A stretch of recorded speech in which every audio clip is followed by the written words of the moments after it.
Dear parents and students, ఈరోజు నేను ఎవరైతే జేఈ మెయిన్స్ రాస్తున్నారో వాళ్ళ పేరెంట్స్ అండ్ స్టూడెంట్స్కి ఒక టూ ఇంపార్టెంట్ పాయింట్స్ మనం బిఫోర్ ఎగ్జామ్కి ముందు అర్థం చేసుకోవాలని ఈ వీడియో చేస్తున్నాను. ముఖ్యంగా లాస్ట్ ఇయర్ ఏపీ తాడేపల్లిగూడెంలో ఉన్నటువంటి ఎన్ఐటీలో computer science and engineering general మేల్కి కానీ మనం సీట్ వచ్చింది చూస్తే 14,707 ర్యాంక్ వరకు వచ్చి కట్ అయిపోయింది. అదే జనరల్ ఫిమేల్కి అయితే 16,697 ర్యాంక్ వరకు వచ్చి కట్ అయిపోయింది.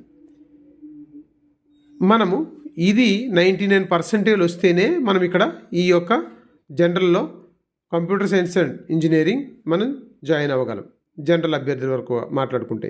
ఎందుకంటే లాస్ట్ టైము 13 నుంచి 14 లక్షలు రాశారు. మీకు ఇంతకుముందు నేను చెప్పాను, ఫస్ట్ సెషన్లో ఒక షిఫ్ట్లో 150,000 మంది రాశారు. దానికి మనము 1% అంటే 15,000 మంది. దాని దృష్టిలో పెట్టుకొని 1% అంటే జనరల్ అభ్యర్థులకి 99% రావాలి. 99% రావాలంటే ఈసారి నాకేమనిపిస్తుందంటే, పేపర్ కానీ ఒకవేళ టఫ్గా ఇస్తే ఫిజిక్స్ ఒక 16 క్వశ్చన్లు, కెమిస్ట్రీ ఒక 17 క్వశ్చన్లు, మ్యాథ్స్ ఒక 10 క్వశ్చన్లు చేయగలిగితే సరిపోద్దండి. అంటే 43 క్వశ్చన్స్ కానీ ఆన్సర్ చేస్తే 172 మార్క్స్ మనకు వస్తాయి. టఫ్గా ఉన్నప్పుడు 160, 170 వస్తే మనం 99%లో ఉంటాం. ఒకవేళ పేపర్ మోడరేట్గా ఉంటే ఫిజిక్స్ 18, కెమిస్ట్రీ 19, మ్యాథ్స్ 11 కానీ చేయగలిగితే 48 క్వశ్చన్స్తో 192 మార్క్స్ తెచ్చుకొని మనం 99%లో ఉంటాం. అప్పుడు జనరల్ అభ్యర్థులు ఈజీగా మనము ఏపీ ఎన్ఐటీ తాడేపల్లిగూడెంలో సిఎస్సి జాయిన్ అవ్వడానికి కంపల్సరీగా అవకాశం ఉంటుంది. కాబట్టి పేపరు మనము ఏ విధంగా వస్తుంది మనం చూసుకోవాలి. ఎందుకంటే ప్రతి షిఫ్ట్లోనూ ఈసారి పేపర్ టఫ్, మోడరేటు, ఈజీ అని ఉండకపోవచ్చు అనేది ఒక ఎన్టీఏ వాళ్ళు ఆ జాగ్రత్తలు తీసుకుంటారని ఒక డిస్కషన్ అయితే నడుస్తుంది. లాస్ట్ టైం అయితే పేపర్లు ఒక షిఫ్ట్లో ఈజీ ఉంటే మరొక షిఫ్ట్లో టఫ్, మరో షిఫ్ట్లో మోడరేట్గా ఉండేవి. ఏదేమైనా మనము టఫ్గా ఉంటే ఎలా ఆన్సర్ చేయాలి, మోడరేట్గా ఉంటే ఎలా ఆన్సర్ చేయాలనేది చాలా స్మార్ట్గా ఆ రోజు స్టూడెంట్ అటెంప్ట్ చేసే దాని మీద ఆధారపడి ఉంటుంది. లేకపోతే ఎక్కువ క్వశ్చన్లు ఆన్సర్ చేసేసినప్పుడు మనం మైనస్ మార్కులు ఎక్కువ వెళ్తాయి. మైనస్ మార్కులు ఎక్కువ వెళ్తే మనం ఎన్ని క్వశ్చన్లు రైట్ చేసినా సరే మళ్ళీ మైనస్ పోయి మనం ఓవరాల్గా మన పర్సంటేజ్ పడిపోతుంది. కాబట్టి ప్రతి స్టూడెంట్ అర్థం చేసుకోవాల్సింది ఏంటంటే, మనము పేపర్ ఎలా ఉంది, మనం ఎన్ని క్వశ్చన్లు ఆన్సర్ చేయగలం అనేది చూసుకోవాలి. ఒకవేళ ఓబీసీ అండ్ ఈడబ్ల్యూఎస్ వాళ్ళు కానీ లాస్ట్ ఇయర్ మనం చూస్తే మేలు ఏపీ ఎన్ఐటీ తాడేపల్లిగూడెంలో సిఎస్సికి 6,509 ర్యాంక్ వరకు వచ్చి కట్ అయిపోయింది. అదే ఓబీసీ ఈడబ్ల్యూఎస్ వాళ్ళకి అయితే 2,258 ర్యాంక్ వరకు వచ్చి కట్ అయిపోయింది.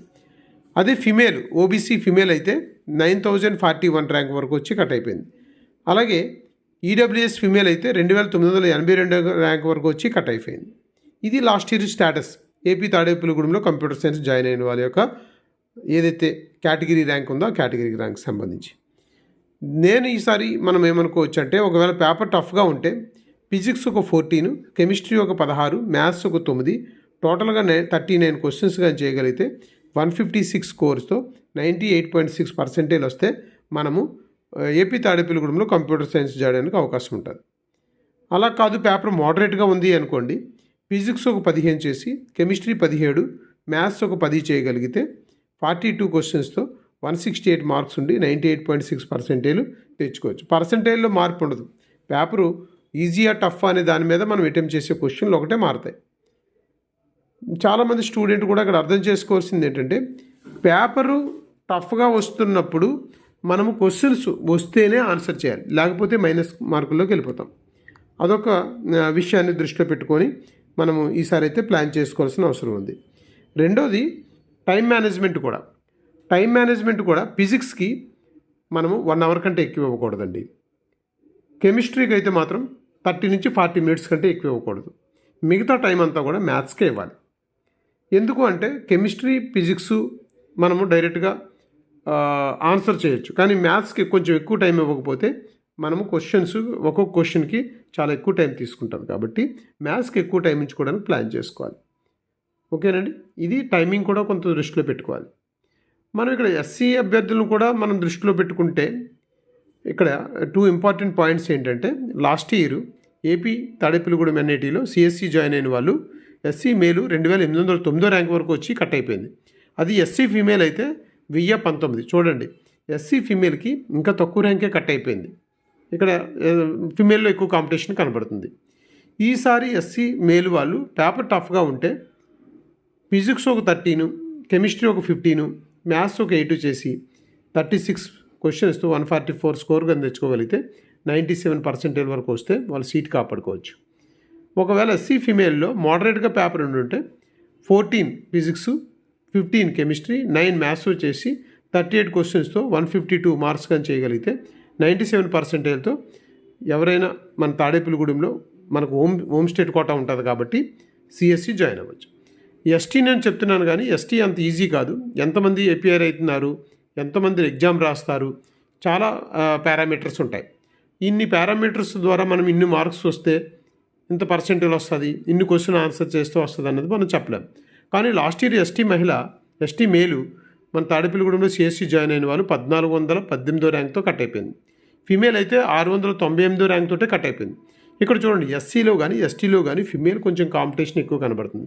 ఎందుకంటే హోమ్ స్టేట్కి ప్రిఫరెన్స్ ఇస్తారు కాబట్టి ఈ యొక్క టఫ్నెస్ కనిపిస్తుందని నా ఉద్దేశం.